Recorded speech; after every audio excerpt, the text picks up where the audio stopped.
Now that we have classified nanocrystals and nanostructures and nanomaterials based on dimension, one fundamental question which we have to ask ourselves is that what is the dimensionality of a system?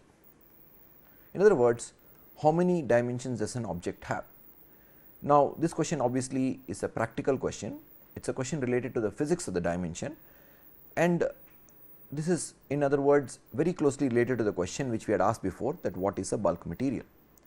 And clearly we had noted that a bulk material could be defined based on a particular property that we are taking into consideration. Similarly, we can ask ourselves the question that even though we live in a 3D world, that means that the dimension of the world we live in is 3D, and hence any tangible object is going to be 3 dimensional, but in terms of the physics or in terms of the effects we see, can there be some other dimensions to a given kind of a structure or given some kind of a physical property? For instance, suppose I take graphene, which is almost a single layer of graphite, is almost as close to an ideal 2-dimensional crystal that we can think of. So, this is just an atomic layer thick, and therefore, I would like to treat this system as a 2-dimensional system rather than a 3-dimensional system, even though we know that this object has an embedding in 3 dimensions. Similarly, suppose I look at some of the other derivatives like a carbon nanotube, which can be thought of as a folded version of graphene. This also can be thought of as a curved 2-dimensional space, which would be a cylindrical 2-dimensional space, and a fullerene molecule can be thought of as what is called an S2 space or spherical 2-dimensional space. Therefore, it is, even though we live in the 3-dimensional world, with respect to a given property or a structure, we have to talk about other dimensions which could be lower than a 3-dimensional world, which could be 2 dimensions, or as we shall see sometime even 1-dimensional. Now, let us take a very classic example, a cantilever beam. A cantilever beam typically which has a very long aspect ratio, which has an L by D greater than 20, which is sometimes called the Euler beam, is a thin beam, and the variation in shear stresses in the radial direction during bending can be neglected for this case, and for many considerations this beam can be treated as a 1-dimensional beam. So, the thin beam I am talking about is drawn here. So, it is an extremely long beam with very little thickness, very little thickness as compared to the length of the beam. So, L by D is greater than 20. Now, it simplifies my overall calculations when I talk about this beam as a 1-dimensional beam rather than considering it as a completely 3-dimensional system. Similarly, let us take another example, for instance, a plate shown here which has a height b, a length L and a thickness T. Suppose my thickness is very large as compared to the length or the breadth, or I can even pick one of the 2 dimensions like length and see that the thickness is very large, then such a plate can actually be solved, the equations for such a plate can be solved in 2 dimensions, and the condition under which it is solved is called a 2-dimensional plane strain condition. That means the strain in the 3rd dimension can be treated as 0, because whatever I am loading I am applying on this body, assuming that it has no 3-dimensional content, it is not along the it is constant along the 3rd dimension, then I can treat this body like a 2-dimensional body and solve my equations assuming the 3rd dimensional strain, which is now, for instance, suppose I were to call this the z direction, the direction of the depth as my z direction. Of course, I can call this my y direction and this my x direction. So, if it is very large in the z dimension, then I can treat this problem effectively as a 2-dimensional problem. Very thin bodies like almost like a thin lamina can be actually treated like even as what is known as a plane stress condition, in which the stress in the 3rd direction can be neglected. And so, the message from these 2 examples, the example of graphene and the example of these 2 kind of what you might call a thin beam and a plate, is that in terms of structures and in terms of properties and effective equations I need to solve, I may want to consider a lower dimensional body, which actually is very meaningful in terms of the physics I am trying to study. In nanomaterials, again these I can extend these concepts which I have just learnt, and such concepts, similar concepts are also applicable. A nice example for this would be the case of nickel films which are grown on copper 100 substrates. I am taking a very specific example to illustrate the point, but the concept obviously has a much more general application, and very often this treating this higher dimensional system as a lower dimensional system can save a lot of my time in terms of the computation, can save a lot of time in terms of the understanding of the physics, and it is worthwhile to treat them in the appropriate dimension. Now, in the case of the nickel film on copper substrate, and we know that nickel is a ferromagnetic material while copper is not, and now this copper 100 is a single crystal on which I am growing my nickel film. When I am growing the film layer by layer, and I notice that if my film thickness is greater than about 7 monolayers, the system behaves like a 3D Heisenberg ferromagnet. The details of all the magnetic properties we will deal with later, but for now what we are just worried about one important concept which will become clear as I go along. And if I am below 7 monolayers, the system behaves like a 2D system.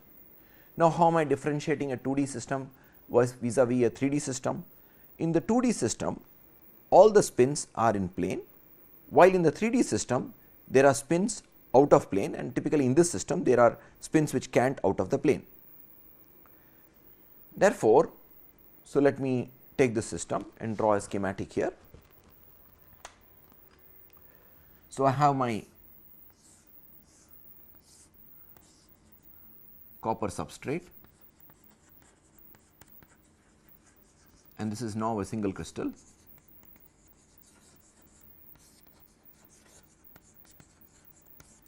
And on top of it I am growing my ferromagnetic nickel layer.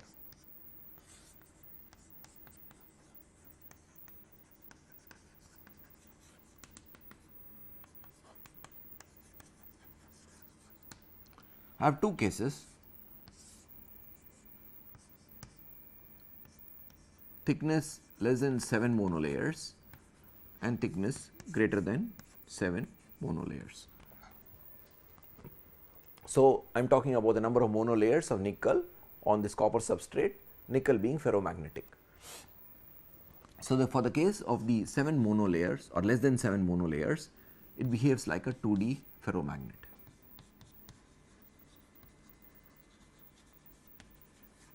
And here suppose I were to draw a schematic of the layer,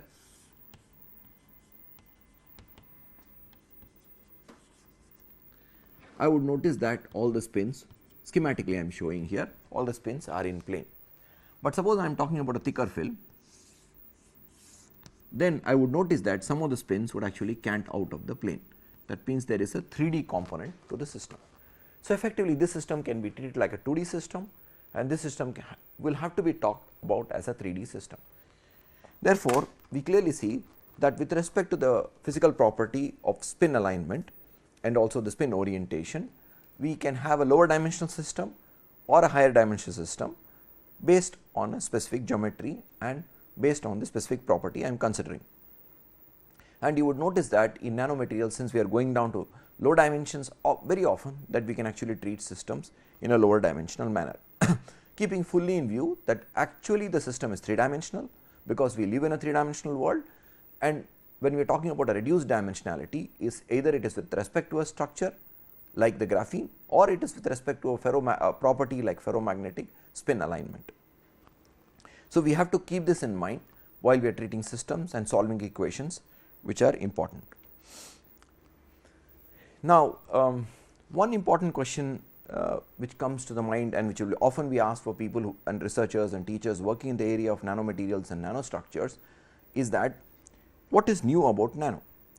Because if you go back in history, you would notice that in stained glass, the F centers and nanocrystals is what provide the color of stain in the transparent colorless glass, and stained glass has been found in very ancient churches. If you look at material science, for more than 100 years, GP zones have been, which are typically coherent, and when they grow they become semi-coherent into the form of theta double prime precipitates. In the aluminum copper system, they have been providing strength and hardness. That means that for more than 100 years we have been dealing with GP zones and systems which are now giving us hardness, though the exact structure of GP zones and the details came on were actually discovered only after the transmission electron microscope came to being. We all know that we are made of genetic material which is DNA, and we have already said that DNA itself is a nanostructure. Therefore, if somebody were to question that were nanomaterials always in existence, the answer has to be yes. Yes, they were all there for a long time, nature is abound with them. In fact, when you take your candle and collect a soot on top, suppose I blame a flame candle and collect soot on the top, then I would find many of the nanostructures which have been discovered in the last 30 years actually formed in a common soot. Therefore, in some sense nanomaterials and nanostructures always existed, but then what is new about nano? That is a question which will come to our mind, and we will try to answer this question in the coming slides. The crux of the problem lies in the fact that there are very many new effects which have been discovered after the advent of intense study in the area of nanoscience, and these effects were not known to science before the advent of what you might call research into nanomaterials and nanostructures, before the advent of nanotechnology, and we will take up a few of these effects which we can call absolutely new about nano. And here we are talking about effects and phenomena which have perhaps no bulk counterparts. In other words, they are never not observed in the bulk materials, they are very specific to nanostructures and nanomaterials. So, we will take a few of these. The details of these we will obviously consider with respect to the whenever we go to the relevant topic, and we will discuss some of these in detail. For instance, when we are talking about Hall patch effect, when we are dealing with mechanical behavior, we will talk about Hall patch effect. When we are talking about, for instance, magnetism in detail, we will take up giant magnetoresistance. At this stage, it is important just to note that in spite of the field of nano in some sense existing for ages, in fact, you can even say it is ancient, there are new things which have come up of late, and therefore, it warrants a separate place in our study, in the scheme of things, for us to study nanomaterials and nanostructures as a separate branch, wherein we pay specific attention to some of these aspects. Of course, we are only listing a few of these kind of new effects here, and further many more effects we will consider in relevant topics. So, let us start with the inverse Hall patch relation. It is well established that on decreasing the grain size, the hardness and strength of the material increases. This is primarily comes from the fact that the grain boundaries pose an impediment to the motion of dislocations, and one of the classic models in this case is the dislocation pile up mechanism, which is supposed to lead to the inverse Hall patch relationship. There are still issues to be resolved regarding the origin, the mechanism of how the inverse or the Hall patch relationship comes about, but we will not go into the details for now. We will just assume that the Hall patch relationship is coming because of the impediment posed by grain boundaries to the motion of dislocations. So, it is dislocations which are weakening the crystal, and if there are impediments to its motion, then we are going to get an increased strength. But this Hall patch relationship on one hand in very large grain size materials has been questioned, but that is not our region of interest. In very small grain sizes, when you are talking about tens of nanometers, typically less than about 15 nanometers, it has been observed that the grain itself cannot support a dislocation pileup, and it is seen that the Hall patch relationship actually breaks down. In very specific experiments, of course, many of these experiments still need a confirmation in a larger spectrum of materials, but there have been reports that not only that these traditional Hall patch behavior break down, but there can actually be something known as the inverse Hall patch relationship. So, in the Hall patch relationship, typically we observe that if I am plotting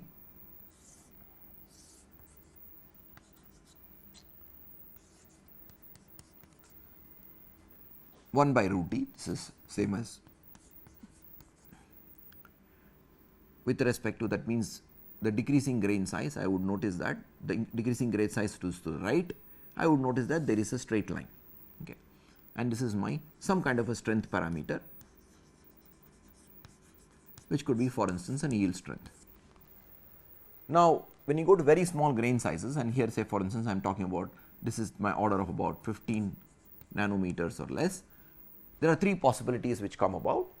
Either I can continue to harden the way it is, but typically what is observed is that the hardening rate actually comes down. But in some very specific experiments, people have actually observed that the hardening may even come down. The third possibility is the hardening becomes constant with respect to grain size. So, it is very clear that when you go to small sizes, the Hall pitch relationship breaks down. The grain is too small to support a pileup, and even if you are not talking about a pileup mechanism, this is now an experimental result and we have to take it the way it is. And we notice that the hardening rate changes with respect to the grain size. D is my average grain size. Of course, the rate of hardening may become constant, that means it may become invariant of the grain size, but in very specific cases you may actually observe the inverse Hall pitch relationship.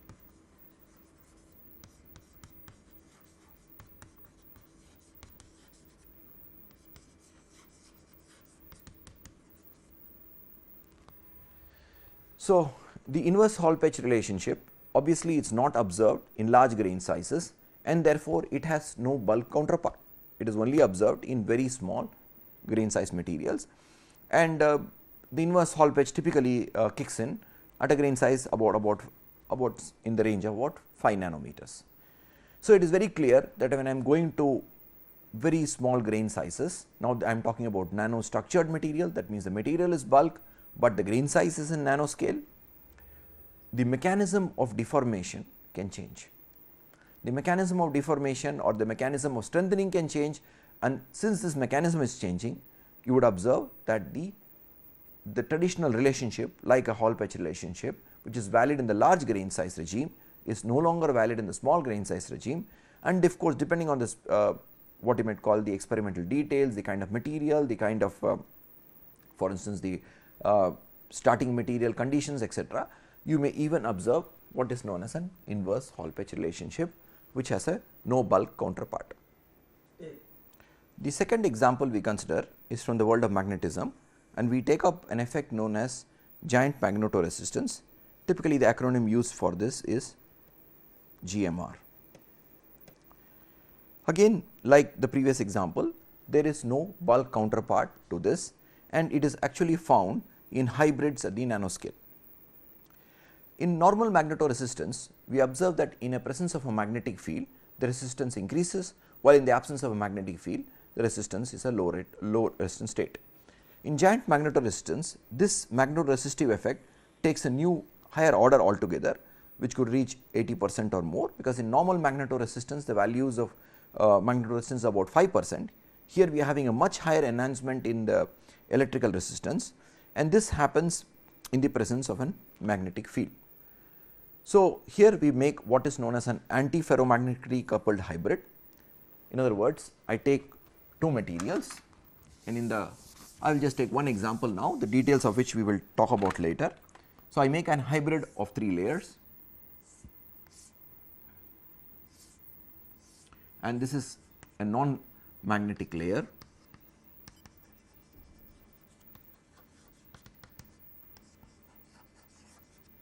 and these are anti-ferromagnetically coupled ferromagnetic layers.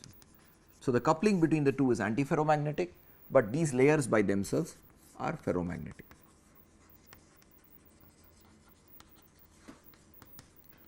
So, in the absence of a magnetic field, the spins in one layer is pointing opposite to the spins in other layer, and this is now my high resistance state, and the resistance is coming from spin dependent electron scattering. Now, what happens, suppose I switch on my magnetic field. So, in the presence of a magnetic field like B, what I get here is a state in which my spins are ferromagnetically coupled. So, this is my magnetic layer, this is my magnetic layer, and in between layer is a non-magnetic layer, and the thickness of the middle layer is less than the what is known as spin diffusion length, and if they get ferromagnetically coupled, then I get a low resistance state. The difference between the resistance of this low resistance state, which happens in the case of with the magnetic field, vis-a-vis the high resistance state, which is in the absence of a magnetic field, wherein the two ferromagnetic layers are anti-ferromagnetically coupled, is very large, and this is the effect of giant magnetoresistance. Now, obviously, it is very clear that the thickness of this layer, the thickness of these layers are very small. This layer thickness, spacing layer thickness is very important, because this has to be the spin diffusion length of the material, and the the mode of scattering here, which is giving rise to the electron scattering, giving rise to resistance, as I pointed out, is actually spin dependent, and this is spin dependent scattering which is giving rise to the resistance in the material. Of course, I am ignoring here scattering from the interfaces. There could also be scattering from this interface and scattering from this interface, which would add on to the resistance which is present. But if you are looking at the difference in resistance between the ferromagnetically coupled layers and the antiferromagnetic coupled layers, then it is basically the spin dependent scattering. Now, this particular configuration actually has important applications in reading heads, etc., and this can also be used for detection of magnetic fields which are very small. Therefore, clearly there is no classical analog to this, because here we have made a sandwich structure, or more precisely a hybrid, which the whole mechanism of which operates because of the nanoscale in which the spacing layer is present, the antiferromagnetic coupling between the ferromagnetic layers, and therefore, there is no classical analog or the bulk analog to this. Therefore, when we are talking about giant magnetoresistance, this is absolutely a new phenomena which is present in what is called present at the nanoscale. They are very close cousins of this, which are also present, like tunnel magnetoresistance and some of the other things which we will consider very soon. So, it is clear that when you are going to nanoscale, there are new things which are observed, extremely fascinating new things which have no bulk counterparts. Therefore, it definitely makes us worthwhile to study what you might call nanomaterials and nanostructures from a completely new perspective and try to understand some of the effects which come in therein. One other effect which we can talk about now is superparamagnetism. It is very well known that when you heat a ferromagnetic material above the Curie temperature, it becomes paramagnetic. If I apply an external field to a paramagnetic material, then there is a tendency for alignment of the spins in the paramagnetic material, but it is constantly fighting against the thermal disordering. Suppose I take a molecule like oxygen, which is paramagnetic, the typical susceptibility is very, very small. That means it has susceptibility of the order of 10 power minus 6. That means the alignment in the presence of a magnetic field is very small. The reason the alignment is very small is because this oxygen is not ferromagnetic. Now, there is an alternate way of producing a what you might call a paramagnetic material, as I pointed out, like that is from starting with a ferromagnetic material. There are two ways of producing an paramagnetic material from a ferromagnetic material. One of them, as I pointed out, is by actually heating the material above the Curie temperature. An alternate method is to actually reduce the particle size to very small sizes. So, let me write down, summarize the ways I can produce actually my paramagnetic material.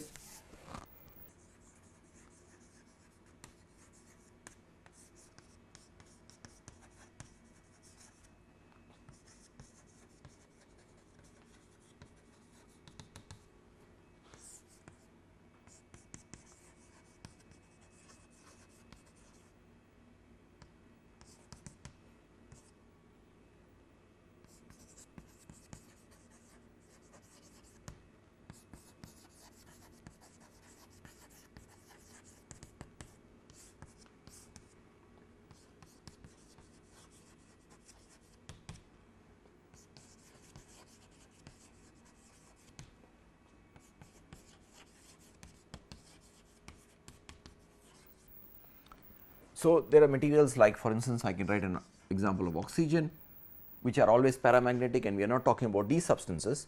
Here we are actually talking about materials like iron, which are actually ferromagnetic, but which can be made into paramagnetic state by heating or by reducing the particle size. In some sense, both heating and reducing the particle size, as we shall see, is equivalent when it comes to the essential physics what is happening here, and we will see that how this leads to the phenomenon known as superparamagnetism. So, when you reduce the particle size to very small sizes, typically say less than about 20 nanometers, the entire particle becomes a single domain. We know that we had already seen that when you have a bulk magnetic material, it is actually split into multiple domains. And now when the particle size goes to less than 20 nanometer, and now this is a single crystal, then I would note that the entire particle becomes, because the domain wall thickness is too large, the particle size is already is too small, therefore, it cannot support any domain walls within the particle, and the entire particle becomes a single domain. Now, at this state, this material is still ferromagnetic, even though it is a single domain. But suppose I reduce the size even further and take it to a size say of the order of 5 nanometers, and now I am assuming a pure iron particle, there are no oxide layers covering it, then the particle size is so small that the inherent tendency for all the spins to align within the particle is becomes small, because I simply do not have enough number of atoms in the material to give me my effective spin alignment. Therefore, the tendency for alignment is becomes smaller and smaller as I reduce my particle size, and at about a critical size of about 5 nanometer, what happens is the temperature becomes, the temperature which is trying to disorder this alignment of spins wins over, and therefore, I get into a paramagnetic state. So, now this is a paramagnet, and obviously as I pointed out, this is the reduction of particle size is very similar to heating the material, because overall it is actually the disordering effect of temperature which is actually fighting against the ordering effect of the inherent ferromagnetic spins. And of course, when you are talking about ferromagnetic alignment, I mean the spins are aligned parallelly in the same direction. Now, since the particle size is too small and the thermal disordering effects have taken over, this material becomes paramagnetic. But such a material is very much different from the paramagnetic material, like for instance oxygen, which has no inherent tendency for alignment of spins. Since this material is paramagnetic, is inherently ferromagnetic, which has become paramagnetic, if I apply even a small field just below the critical size at which it becomes paramagnetic, then so below the critical size at which it becomes paramagnetic, even a small magnetic field will tend to align the magnet, and when I remove the field, again it gets into a paramagnetic state. In other words, such a material is having a tendency to align all its spins even in the presence of a weak field. In other words, this is unlike the oxygen case, in which very high fields are required even to get a partial alignment of the spins. Here the spins automatically orient themselves, and therefore you get a very high enhancement in the what you might call the paramagnetic susceptibility, and such a material therefore is called a super paramagnet, and this is purely coming from the effect which is the size reduction effect. So, by reducing size, I have made the material which is normally ferromagnetic into a paramagnetic material. This paramagnetic material in the presence of a field tends to align all the magnetic moments, and therefore, there is a very high susceptibility, and such a material would not have any hysteresis. Therefore, I have a very interesting effect again related to magnetism coming from this particle size reduction. Let me move on to the next example, which is from a totally different physical property, coming from a totally different physical property. This is the area of super hydrophobicity. All of you must have observed, then you take a lotus leaf for instance, and you put water on the lotus leaf, it tends to bead up, very similar to what beading may happen if you put a water droplet on a glass. So, you would notice that if you put a water droplet on glass, it will tend to bead up rather than become a smooth layer on tops. This is not what happens with water, it tends to bead up. And you would notice that if you put water on wax for instance, this is a similar effect you would observe. Therefore, such materials do not tend to be wetted by water. There is a reason why the lotus leaf should not be wetted by water, because if water were to wet the lotus leaf would sink, and therefore, this is not a desirable property for the life of a lotus leaf.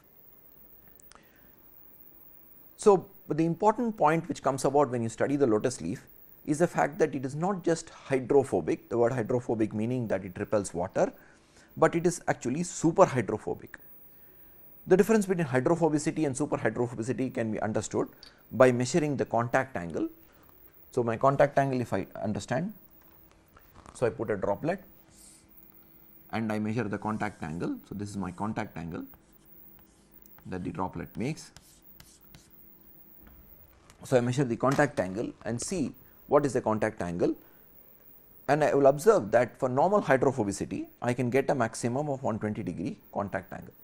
Even 120 degree is possible only when I have the best available substrate with least surface energy. That means, such a substrate does not want to be wetted by water.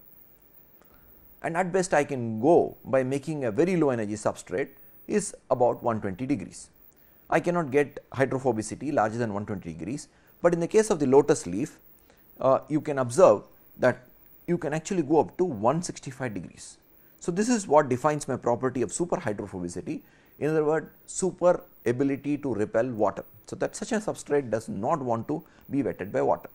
So, the question arises, how am I able to go from a value of 120 degree, which is possible purely by low surface energy which is coming from the chemical character of the surface, to something like 165 degree, wherein something more is involved. Obviously, it cannot be just the chemical nature of the surface, because that can only give you 120 degree. So, what is this which can give you 165 degree? We will take up very soon, but this phenomena is absolutely coming because of certain structures at the nanoscale, and therefore, not only structures at the nanoscale, but we will consider this as a very beautiful example of what is known as an hierarchical structure. So, when we soon talk about hierarchical structure, this will be cited as one of the important examples where an hierarchical architecture actually gives us the super hydrophobicity.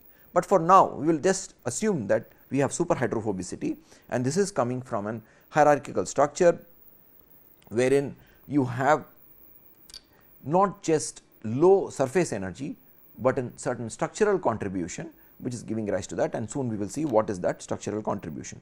But from learning from super hydrophobicity, we can actually make non-wetting clothes. So, this has very important practical applications.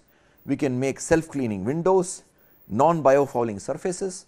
Typically, you might have noticed that ships actually have barnacle stickings to them, and therefore, you have to coat these ships with some kind of a paint. But the problem with these paints is that they are sometimes very environment non-friendly. That means they are very bad for the environment, and therefore, you do not want to be coating your ships with some of these kind of chemicals. But suppose I have a super hydrophobic surface, then there is very little chance that anything sticks to it. Now, suppose I am talking about an application wherein certain chemical is being transported in a utensil, then I would want to empty the entire utensil later on, or the vessel, without any of the chemical being left. This serves me two purposes. Of course, when I am going to refill this utensil, I do not have to clean it prior to my refilling. Second thing, my gain is 100%. In other words, all the chemical I transported can be easily emptied into whatever application for which, and actually now it is now a commercial product that people are actually manufacturing inner surfaces of these vessels, which have an architecture very similar to what we have learned from the lotus leaf, and these are hydrophobic or super hydrophobic surfaces, and therefore, there are very interesting applications when it comes to using the phenomena of super hydrophobicity.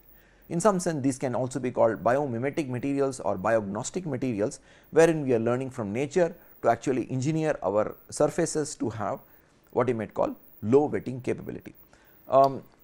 Typically, surfaces in the macro scale are either hydrophobic or lyophobic. In other words, either they repel water or they repel oil, but in nanoscale there are certain surfaces which have been engineered which are both lyophobic and hydrophobic. So, there are these very interesting possibilities when we go to the nanoscale materials.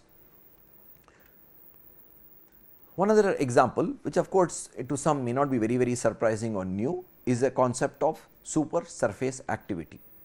Now, we know that when you go to small sizes, for a given volume of material, the surface energy or the surface area is going to increase.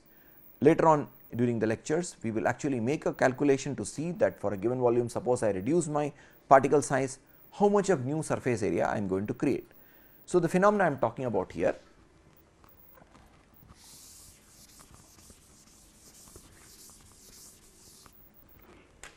is keeping the volume of a particle constant. So, I consider volume, then I split this particle into two particles, and further I may want to split this particle into two particles and carry on this chain further, and when I go on doing this, at some point of time my particle size will become nanometers.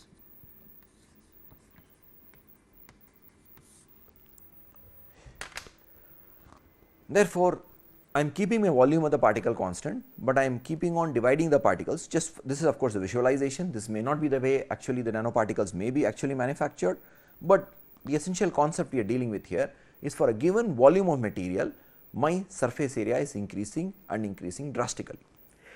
This increased surface area of course means that I have a large amount of high interface energy present in the material. Of course, the interface energy is the surface energy, because the surface is actually a region of unsatisfied bonds. The bulk of the material, suppose I talk about a bonding inside the material, I am taking a particle like this, I am just going a pure schematic, this is bonded for instance on all sides. So, for instance, this could be bonded in some sense with nearest and next nearest neighbors to, for instance, so many of these neighbors. So, it is 1, 2, 3, 4, 5, 6, 7, 8 of these, but suppose the atom sitting on the surface may be actually bonded only to a few of them. Therefore, there are these unsatisfied bonds which cost the material energy, and this is of course we know the origin of surface energy. It is also the origin of the concept of surface tension. Now, since the surface area is increasing drastically, there is a significant amount of energy stored on the surface or available at the surface, and therefore, the surface can become extremely active. This highly active surface can actually be used and has actually been used for quite some time, for instance in adsorption of toxic gases, in catalysis, etc. So, this is, for instance, we all know that activated charcoal can be used as an adsorption medium for gases, and furthermore in when you are talking about, for instance, an application wherein you are trying to store hydrogen in the solid state, for instance for an transport application, this kind of an approach wherein you are increasing the surface area to a large amount helps in actually, first of all, of course, breaking up the hydrogen into H, which can further diffuse into the material and then be stored in the interior of the material. Therefore, this supersurface activity is a natural consequence of the presence of a large amount of surface area for a given volume of material. We will return to this topic very frequently of how this increase in surface area is in some sense important, and also in some sense the what you may call the least of the expectations we have from a nanomaterial. Additionally, we should note that as we said, there are new phenomena which are new when you are talking about nanomaterials, but we also should note that new functions can be performed using nanomaterials which otherwise would not be possible. So, essentially we are asking ourselves this question: what is new about nano? Why would, if somebody comes and tells you that nano always existed, we have to concur with him, but also we will have to point out to him that there are new functions, there are new phenomena, there are new applications and new devices which otherwise have no classical counterpart. So, some of these functions rely on the effects which we have described before. We will take a few examples to illustrate the what you might call the power of nanomaterials and the nanotechnology which has come from the use of nanomaterials. First of this is targeted drug delivery. Nanoparticles can be loaded with a specific sensor and, for instance, a drug molecule. So, this is now what you might call a smart nanoparticle. The drug can be transported to the required site through the bloodstream, and if we are talking about a magnetic nanoparticle, an external magnetic field can be assisted to bring this particle, which has now been loaded with not only a sensor, but also the drug molecule, to very close to the tissue which has been affected. On detection of the affected tissue or cells or area by the functionalized surface group, the drug is released locally to the desired target. So, now there are three components to this whole process, but let us first look at the benefits of doing so. When you are doing a targeted drug delivery, obviously you do not have to oversaturate the system, the entire body, with a lot of drug. So, you save on the amount of drug present. You may end up actually having a lot of side effects if this drug is put into the general system, and you can avoid side effects by making the drug only go to the specific location where you want the drug to be delivered. The amount of, as I said, there can be saving in the amount of drug which can be used, and further you may want to give only a very specific amount of drug, and as the sensor may tell you that if the drug may not be required throughout, it may be required during specific times, and only when the drug is required we can actually deliver the drug. Therefore, we make it site specific, quantity specific, and also time specific. So, this is possible by using what we may call a smart nanomaterial, wherein the nanoparticle has been functionalized, and we will talk a little more about functionalization soon, and the nanoparticle is what you might call empowered with a sensor and also the treatment drug molecule. So, now This is a beautiful example, and already a lot of field trials are going on to use this concept of targeted drug delivery, and in the future we are going to find that more and more drugs are going to be delivered in a very specific site specific manner, or we are going to have more and more of targeted drug delivery, which is going to be what you might call helpful for both the curing of the drug, curing of the disease, and also in avoiding the side effects which come from saturating the system with lot of this drug. So, this is actually a very beautiful application of nanomaterials in the field of medicine, and as I pointed out, there could be two levels at which this site specificity could be obtained. One is the particle itself sensing a specific area, but the second, before that we can actually take this particle to the specific area by, for instance, use of an external magnetic field if the particle is made magnetic. So, my nanoparticle is now becoming a smart device all by itself, which is now not only empowered with the sensor, but also empowered with the treatment method. We have already seen this example of achieving super hydrophobic surfaces. That means we can actually get anti biofouling surfaces, and we will soon see when we talk a little more detail that this super hydrophobicity actually comes from certain kind of a roughness which is now in the nanoscale, and this can be used for making coatings which repel or do not allow the growth of fungus and algae. So, this is a nice another applications, and these functions will not be able, we will not achieve these functions by use of conventional coatings on surfaces. Therefore, we have to rely on nanostructured or nanostructures on the surface. One other interesting application is the emergence of transparent ceramics. Typically, if you take a ceramic like zirconia or alumina, you would notice that it is opaque. Alumina, for instance, can become opaque because of the fact that there are porosities and defects in the polycrystalline alumina, which include the grain boundaries, and these grain boundaries and porosities have a length scale which is comparable to the wavelength of the incident light. Therefore, this scattering of light arising from these defects, which is now my grain boundaries and porosity within the material, is now impeding or making this material opaque. If by suitable processing, which we shall see soon what kind of suitable processing we can take up, we can actually reduce the defects in the material, and this happens when you actually produce a few nanometers grain sized ceramic. We can actually get what is known as a transparent ceramic. So, again we have to rely on nanomaterials or nanotechnology for the making these transparent ceramics, and a typical, as you can see, the typical alumina sample is actually opaque. Now, what are the uses of this transparent ceramic? We will see very soon that how this transparent ceramic can perform roles which are otherwise not possible with conventional lenses made out of normal glasses. We had already pointed out that the increased surface area also means that we are going to get a high amount of what you might call ability for a material to perform like a catalyst. The startling example is the case of gold.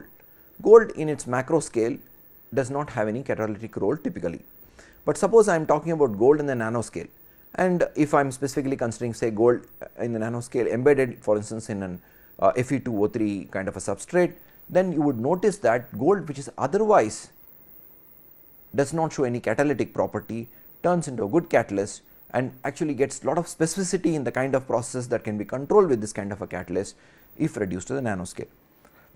So, surface activity of nanoparticles is enhanced manifold, sometimes a few orders of magnitude, and this is because of the increased surface area available to react as we go down in size, which is what we noted when you are trying to divide a particle into smaller and smaller sizes. And the unsatisfied bonds lead to instability of the nanoparticle itself, since the synergistic effects of a combination of enhanced surface and high energy associated with nanoparticles enhances their catalytic activity drastically. Therefore, if I have a catalyst which is performing a certain role in the bulk state, if I now make it in the nanoscale, then I definitely have a chance of increasing its catalytic activity by a few orders of magnitude. And the startling example, as I pointed out, there are cases where the normal material or the bulk material is not does not show any catalytic activity, but when reduced to nanoscale, in the case of gold for instance, it assumes a catalytic role, that to a very important catalytic role. we already have seen an example of how functionalization is very important, and this we saw in the case of what you might call taking a nanoparticle and functionalizing its surface with a and attaching, for instance, a drug molecule. Functionalization is the addition of one or more functional groups on the surface of a material or particle in this current context, and usually the surface modification is achieved by chemical synthesis methods to impart certain properties to the surface. For example, we can enhance the affinity of the surface for a particular species to make the surface water repellent. It is easier to functionalize nanoparticles as they possess higher surface activity. Functionalized nanoparticles find applications in rapid catalysis, targeted drug delivery, sensors, etc. So, therefore, functionalization is much more what you call an feasible because of the presence of these highly active surfaces, and now I can not only load my nanoparticle with one kind of functional molecule, but I can use multiple functional molecules which can perform multiple roles, and therefore, I may have actually achieved multiple tasks in a single nanoparticle. So, what kind of devices can I envisage using some of the effects and some of the what you might call the process that we have seen just now? That is what we are going to consider next. A huge variety of devices and products are already in the market, many more on the way, and as you can see that they are what you might say, they are filling into a lot of niche areas where conventional materials cannot solve our problems. One example is nanoporous membrane filters. We already seen that an example of how we can make a nanoporous material, which is a hybrid of matter and air or matter and vacuum, and such membrane filters can sieve out harmful bacteria and are permeable only to molecules which can pass through the nanoporous membrane. In other words, I may want to sieve out particularly harmful species like bacteria, but want other molecules to pass through these membranes, and I can actually make a membrane which does this dual role of keeping out bacteria and allowing the important molecules to pass through, and these have been utilized in actually filtering water to get bacteria free water. Another nice example is the production of sanitizing washing machine. So, here the washing process has a dual role, and this in fact has this kind of a sanitizing washing machine is now commercially available in the market, and I think more than one company is producing such kind of a sanitizing washing machine.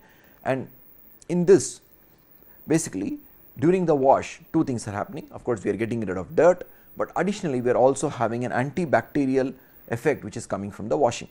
This is achieved by actually having silver nanoparticles in the interior surface of the washing machine, and this silver nanoparticles release billions of silver ions during the wash, and these silver ions have an antibacterial property which which kills the bacteria present in the fabrics. Therefore, now I have a fabric which is not only clean of dirt, but also clean of bacteria. So, this is a nice commercial product which is now available in the market, wherein the well known principles, for instance the toxicity of silver ions to bacteria and the fact that large surface area provided by the nanoparticles can actually help this release of silver ions have been put together to produce something very useful and common which can be found in every house. We already seen the example of non-wetting clothing, and we always want non-wetting clothing because we do not, for instance when you are wearing a coat, you do not want certain spills to get into the coat which could be harmful for the coat or come into contact with the skin. And the beautiful thing about is that these nanoparticles which are embedded in these kind of fabric are transparent and invisible to the eye, therefore, they do not in any way alter the look or the texture of the fabric, and it is basically done by coating nanoparticles to the fabric. And even in a common application, for instance, suppose I pour some coffee onto a trouser made of such a material, then the coffee will not penetrate the cloth and actually flow away, and therefore, this has applications from very specific applications wherein you want the coat to be resistant to acids and other kind of very harmful chemicals, to a very common application wherein you do not want to get hot scalding coffee into your skin. We already seen one example of a nanoscale sensor, but the general area of sensors and especially biological sensors nanoscale materials are making serious inroads, because now the amount of material I need to actually make a sensor, and number 2, the amount of material which can be detected by the sensor is very, very small. Therefore, I can now detect those concentrations of, for instance, very harmful molecule like carbon monoxide, though carbon monoxide by itself is not toxic, but it actually deprives the human system of oxygen. In fact, it preferentially bonds with hemoglobin, and therefore, you get carboxyhemoglobin instead of oxyhemoglobin, and therefore, your blood could be deprived of oxygen, which is very bad for us. And suppose I want to detect carbon monoxide in the atmosphere, I can use surface functionalized nanoparticles, which can now have a sensitivity which is much higher than that if I were to use some conventional kind of a detector.